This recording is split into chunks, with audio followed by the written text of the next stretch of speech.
ನಮಗೆ ಇನ್ ಮತ್ತೆ ಯಾಂಗ್ ಯಾಕೆ ಬೇಕು? Next question. ಈ ಎರಡು ಎನರ್ಜಿ ಬೇಕು ನಮಗೆ.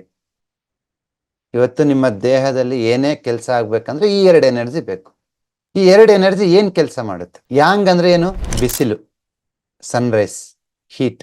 ಅದು ನಿಮ್ಮ ದೇಹದ ಫಂಕ್ಷನಲ್ ಎನರ್ಜಿನ ಗವರ್ನ್ ಮಾಡುತ್ತೆ. ನಾನು ಇವತ್ತು ನಿಮ್ಮ ಜೊತೆ ಮಾತಾಡ್ಬೇಕಂದ್ರೆ ನನ್ನ ಥ್ರೋಟಿಗೆ ಯಾಂಗ್ ಎನರ್ಜಿ ಬೇಕು, ಬಿಸಿ ಬೇಕು. ನಾನು ನಿಮ್ಮನ್ನು ನೋಡ್ಬೇಕು ಅಂದ್ರೆ ನನ್ನ ಕಣ್ಣಿಗೆ ಯಾಂಗ್ ಎನರ್ಜಿ ಬೇಕು. ಅಂದ್ರೆ it's a functional energy.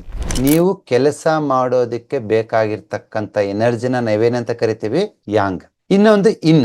So ಅದನ್ನ ನೀವು ಎಲ್ಲಾದ್ರೂ ಪಿಕ್ಚರ್ ನೋಡಿರ್ತೀರಾ, ನೋಡಿಲ್ಲ ಅಂತಂದ್ರೆ ಜಸ್ಟ್ ಟ್ರೈ ಮಾಡಿ. ಈ ಪಿಕ್ಚರ್ ಏನಾರು ನಿಮ್ಮ ಯಾವತ್ತಾದ್ರೂ ನೋಡಿದಿರಾ ಅಂತೇಳಿ ನೋಡಿ, ಕಾಣಿಸ್ತಿದೆ ಅಲ್ವಾ? ಇನ್ ಅಂದ್ರೆ ಡಾರ್ಕ್ನೆಸ್, ಕೋಲ್ಡ್ನೆಸ್, ಸಾಫ್ಟ್ನೆಸ್. ಯಾಂಗ್ ಅಂದ್ರೆ ಲೈಟ್, ಸನ್, ಫೈರ್, ಬಿಸಿ, ಆರ್ಡ್.